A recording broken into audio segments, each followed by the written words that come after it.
Amerika Serikat mengerahkan kapal perusak berpeluru kendali ke Timur Tengah usai belakangan Iran berupaya menyita sejumlah kapal tanker minyak di kawasan itu. Armada kelima Angkatan Laut AS yang berbasis di Bahrain melaporkan kapal perusak pembawa rudal USS Thomas Hudner, DDG-116, telah memasuki kawasan Timur Tengah pada 14 Juli, setelah transit di terusan Suez. Thomas Hudner mendukung Armada kelima AS untuk membantu memastikan keamanan dan laut kawasan, bunyi keterangan Armada kelima AS di Twitter, Senin 17 Juli. Armada Laut AS mengumumkan pengerahan ini 2 hari setelah pejabat militer senior AS mengungkapkan bahwa jet tempur A-10 terbang di atas Selat Hormuz selama sepekan terakhir.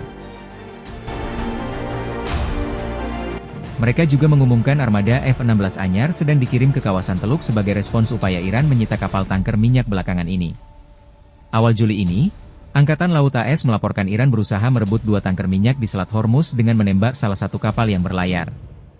Seorang pejabat yang tak ingin diungkap identitasnya mengatakan bahwa peningkatan kehadiran pasukan udara ini bakal memudahkan AS mendeteksi kapal-kapal di wilayah tersebut. Mereka juga dapat serta mengetahui muatan yang dibawa dan pihak pemiliknya. Dan itu memungkinkan kita menilai kapal apa yang kemungkinan berisiko, kata pejabat tersebut, seperti dikutip Al Arabiya. USS Thomas Hudner sendiri dilengkapi berbagai senjata, termasuk rudal permukaan ke udara, rudal anti kapal, torpedo, dan berbagai persenjataan lainnya. Kapal ini juga punya sistem tempur yang dirancang untuk mendeteksi, melacak, dan menghadapi ancaman dari wilayah udara, permukaan, dan bawah permukaan.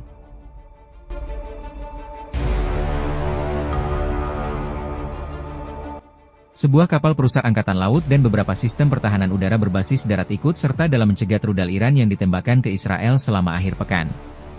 Selain itu, Angkatan Laut memindahkan kapal perusak lain ke Timur Tengah sebagai respons terhadap pertempuran yang sedang berlangsung antara Israel dan Iran, karena serangan rudal dan serangan udara dari kedua negara terus berlanjut untuk hari ketiga.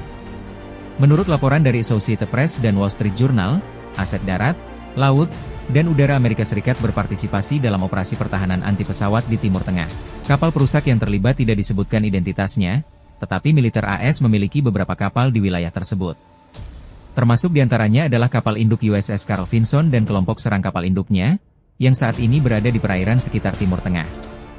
Kelompok serang tersebut telah berada di sana sejak Mei, ketika bergabung dengan operasi militer yang sedang berlangsung melawan Houthi.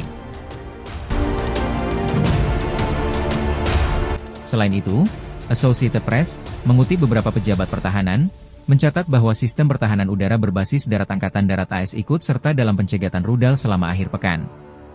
Angkatan Darat AS memiliki baterai rudal Patriot di Timur Tengah termasuk di Irak, dan sistem pertahanan udara ketinggian tinggi terminal atau THAAD, yang dikerahkan ke Israel pada Oktober 2024 bersama dengan puluhan tentara untuk mengoperasikannya.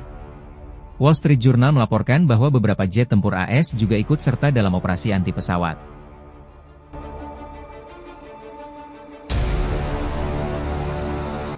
Angkatan Laut memindahkan USS Thomas Hudner, kapal perusak rudal berpemandu kelas Arleigh Burke, ke Mediterania Timur. Kapal perusak tersebut beroperasi di Samudra Atlantik, termasuk ikut serta dalam latihan bersama pasukan mitra bulan lalu. Kapal tersebut sebelumnya ikut serta dalam beberapa bulan awal pertempuran pencegahan rudal melawan pasukan Houthi di Laut Merah pada tahun 2023, sebelum kembali ke pelabuhan pada Januari 2024. Di wilayah tersebut, Pentagon memiliki beberapa aset angkatan udara dan angkatan laut tambahan di atau sekitar Timur Tengah yang dikirim sebagai bagian dari operasi Rogue Rider, nama untuk pertempuran melawan Houthi yang berakhir pada bulan Mei.